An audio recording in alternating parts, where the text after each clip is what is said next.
बाद हमारा मनोमय, विज्ञानमय और तीसरा था आनंदमय। अगर मैं बहुत शॉर्ट में बात करती चली जाऊँ, क्योंकि डिटेल जो हमें करनी है वो आनंदमय पर करनी है, जितना भी हमारा विस्तार रहा।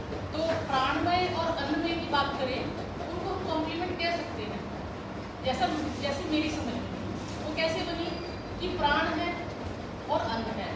तो प्राण में जब हम कल डिस्कस कर रहे थे कि अच्छा बैलेंस डाइट खाएंगे, मांसपेशियों का विकास होगा, बच्चे को एनर्जी मिलेगी। दूसरी तरफ आइए, बैलेंस डाइट मेरे सामने है, लेकिन मेरे पास अपना फिजिक्स का कुछ भी सिस्टम नहीं है, ब्रीथिंग सिस्टम ही नहीं है। तो ये तो कॉम्प्लीमेंट। अब मनोमय की बात करते हैं। मन तक बच्चे का क्या स्तर रहा, अब बच्चे को जो करना वो करे। मन की बात, अभी बच्चा विद्यालय में नहीं आया मेरे पास, बच्चा मन से सारी की सारी बातें कर रहा है, उसका जो मन किया। अभी वो अपनी परिवार के अंदर उसी परिवेश में बच्चा है जहाँ मनमय की बात करें। विज्ञानमय की बात करें, विज्ञान में क्या हुआ कि अब बच्चे के पास बुद्धि का यूज करना आ गया। अब उसको पता लग गया कि चालाकी कैसे करनी है। कहाँ पे इफ एंड बट्स की बात करें, जहाँ तार्किक हो गया, ऐसा क्यों हुआ, क्यों करे, रात क्यों बनी, दिन क्यों आया, चांद क्यों निकला, वो विज्ञान में। लास्ट वन था आनंदमय। आनंदमय का मैं थोड़ा सा बताऊंगी, उसके बाद मेरे साथी हैं वो भी बताएंगे। आनंदमय की अगर हम बात करें, अगर खुद से भी इम्प्लीमेंट करें तब भी क्लियर है, बच्चों के लिए तब भी बहुत क्लियर है। जब जो मेरे मन ने कहा और उसके लिए मुझे स्वतंत्र कर दो, वो मेरा आनंद है। यही बच्चे के लिए, बच्चे का मन जिस एक्टिविटी में लग गया उसके लिए उसको फ्री छोड़ दिया, अब उसको आनंद आना शुरू हो गया, दैट इज आनंद। तो अब मैं अगला जो अपना टॉपिक दूंगी, मैं तो दूंगी जैसा कि अपने राजमंत्री जी में आइए। सभी को नमस्कार। जैसा कि हम सब जानते हैं, 11 देशों की पुलिस तो नहीं, लेकिन सारी दुनिया हमारी तलाश में आनंद है। BRC संगठन आए थे, 4 पोस्ट पे विज्ञानमय तक चर्चा हुई, लेकिन ये हम तक पहुँचते पहुँचते रह गए, बस ब्रेक हो गया। फिर प्रेजेंटेशन हुई, सभी ग्रुप की हो गई, फिर भी आप लोग हमें तो आज हम आपके साथ हैं आनंदमय कोर्स। कार्य क्षेत्र है सौंदर्य बोध और संस्कृति विकास।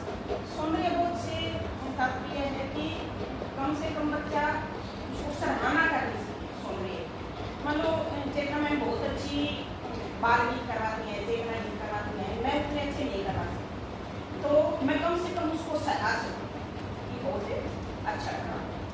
फूल हम नहीं उगा सकते, गुलाब हमने नहीं उगाया, तो गुलाब को कम से कम इतना तो उसका सम्मान रखें कि उसको हम तोड़ेगा, उसको सराह सकें कि इतना सुंदर। संस्कृति विकास, बच्चा अपना संस्कार है, पहनावा है, जो भी संस्कृति हमारी उससे जुड़ पाता है। और इसे स्कूल प्रयास भी करते हैं, जैसे कला उत्सव है, हमारे स्वतंत्रता दिवस है, गणतंत्र दिवस है, बहुत सारी गतिविधियाँ स्कूल में करवाई जाती है।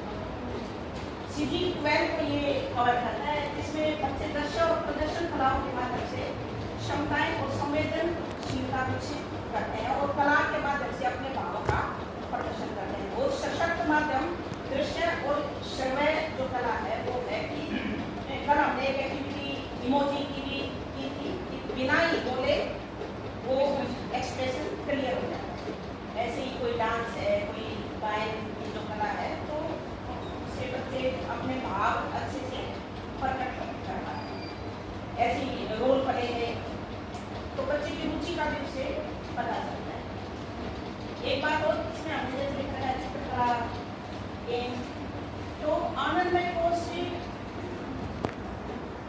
हमें मिलता है। जैसे हमने गीत सुन लिया, बाल गीत कर लिया, आनंद आया, लेकिन थोड़ी देर के बाद हम वैसे ही नया सुधार किया है, खुशी मिलेगी, फिर वही सिचुएशन हो जाती है। 2-4 दिन के बाद बच्चे के पास नया खिलौना आया, 2-3 दिन हमने कम भी चर्चा की, खेलेगा, फिर उसको छोड़ देगा, उसको कुछ नया चाहिए।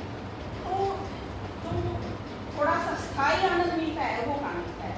अब ये ऊपरी आनंद है, ये ऐसा है जैसे प्यास को हमने कोका कोला या लिम्का से बुझाने, तृप्ति उससे देंगे।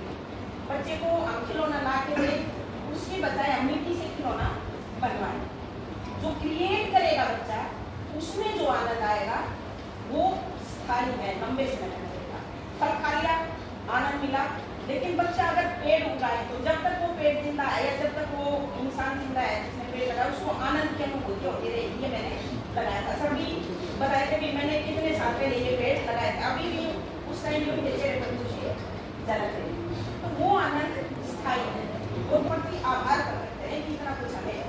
मिल रहा है, या किसी ने हमारी मदद की किसी भी तरीके से, तो आभार व्यक्त करें। वो जो भाव है, वो जो आनंद है, वो स्थायी होता है बजाय कि बाहरी चीजों के। तो इस प्रकार की जो क्रिएटिव गतिविधि है वो बच्चों से ज़्यादा से ज़्यादा कराई जाए। इसके साथ ही जब बच्चा इस तरह की गतिविधि में जब शामिल होता है तो उसका जो सीखने की गति है वो बढ़ भी जाती है, और जो कुछ सीखता है वो स्थायी होता है। क्योंकि हमें घटना हो सकता है ना याद रहे, एक्चुअल वर्डिंग ना याद रहे, किसी ने हमें बहुत सराहा या बहुत डांटा, लेकिन हमें उससे जो अनुभव उसका है वो बहुत याद रहता है। खराब अनुभव हुआ तो ये याद रहता है कि हाँ मेरे को बहुत बुरा लगा था उस टाइम, लेकिन उसमें क्या होता है, सीखने की न्यूनतम गति होती है, सीख ही नहीं सकता, क्रिएशन को मतलब ही नहीं। और अगर अच्छा माहौल है, अच्छी गतिविधि हो रही है तो भाव बच्चे को याद रखना, हाँ वो टीचर अच्छा पढ़ाता था, मजा आता है, उसने क्या करवाया नहीं याद, लेकिन उसको ये पता है कि मजा आया, हम उस शादी में गए थे, मजा आया। तो वो जो मजा है वो ये आनंद कहते हैं। बच्चा खेल में ज़्यादा रुचि होता है, खेल के साथ साथ जो दूसरी विधाएँ हैं जैसे नृत्य में, गायन में, कविता में, इसमें बहुत इंटरेस्ट बच्चा लेता है। और इसमें हम जब इसको कक्षा में इम्प्लीमेंट करते हैं तो ऐसे एक्टिविटी बेस्ड गेम्स बच्चों को करा सकते हैं, टॉयज़ का यूज़ करा सकते हैं, मैनिपुलेशन टाइप जो गेम होते हैं उनको करा सकते हैं, या क्ले मॉडलिंग करा सकते हैं, जिसमें बच्चा एंजॉय फील करे।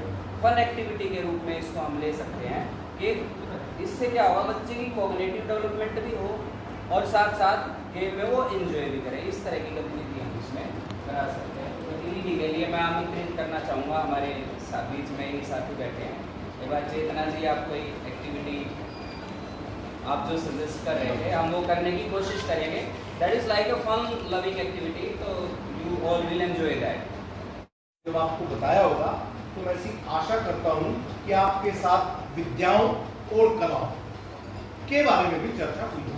तो मुझे कोई बता सकता है कि कितनी विद्याएं हैं और कितनी कलाएं हैं?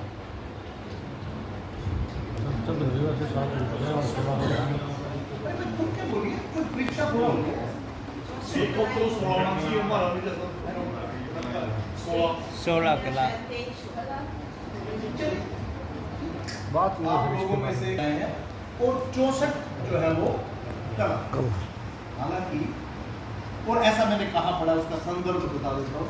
एक भगवान श्री कृष्ण जी की जब शिक्षा दीक्षा हुई संदीपनी जी के यहाँ, तो उस समय के कुछ डॉक्यूमेंट बताते हैं कि भगवान श्री कृष्ण को 16 विद्याओं का ज्ञाता और 64 कलाओं की दक्षता प्रदान की। अगर आप में से उनको कोई देखना पढ़ना का कभी आपको सौभाग्य मिला हो तो आप लगभग 80, 85, 90% इस निर्णय में पहुंचेंगे कि जो आधुनिक विद्याएं हैं या संदर्भ है या स्ट्रीम है या सब्जेक्ट है या कौशल है या जो भी आप उसको कहना चाहें, वो लगभग इसी के इर्द गिर्द